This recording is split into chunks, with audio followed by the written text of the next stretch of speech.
Pemirsa, saat ini budidaya lele mulai digandrungi oleh masyarakat umum. Cara memelihara lele yang kaya protein ini ternyata cukup sederhana. Dan berikut tips memelihara lele agar kualitas lele yang dihasilkan baik. Lele adalah salah satu jenis ikan yang paling banyak dikonsumsi oleh masyarakat Indonesia. Selain kandungan proteinnya cukup tinggi dan mudah didapat di pasar-pasar tradisional, harga ikan lele juga tergolong terjangkau. Budidaya ikan lele adalah salah satu bisnis yang cukup menjanjikan karena sangat menguntungkan. Hal ini ditinjau dari permintaan pasar terhadap ikan lele yang semakin meningkat dari tahun ke tahun. Tips memelihara lele untuk menghasilkan kualitas terbaik yakni dengan memberikan asupan pakan secara rutin, menjaga kualitas air agar lele tumbuh dengan sehat.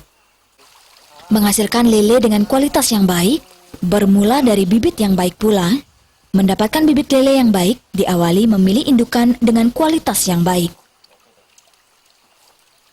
Ini disortir 3 kolam lagi, tambah lagi 3 kolam, berarti ini ditambah ikan, berarti dia menjadi 7 kolam.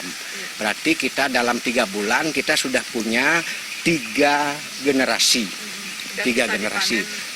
Nanti dalam 2,5 bulan, sebelum 3 bulan, 2,5 bulan sudah ada yang mulai panen, dia berjalan panen sudah mulai, sehingga dalam setiap bulan itu sudah ada, bahkan itu panennya harian, dalam 2,5 bulan sudah 2-3 hari sudah panen, bisa memenuhi permintaan itu. Artinya sistem rantai itu di teknik mencoba kemudian yang harus diperhatikan ketika pelihara lele, satu kita harus mendapatkan bibit yang bagus.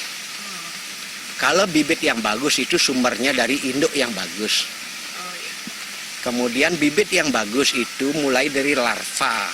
Saya mencoba sekarang mulai di larva lele, saya mulai memijah larvanya, asupan di startingnya, asupan larva ini harus bagus. Sejauh ini, permintaan ikan lele dirasa sangat tinggi, bahkan pembudidaya sempat kewalahan dalam memenuhi kebutuhan lele, bahkan di tengah pandemi sekalipun. Putu Ratna, Bali TV.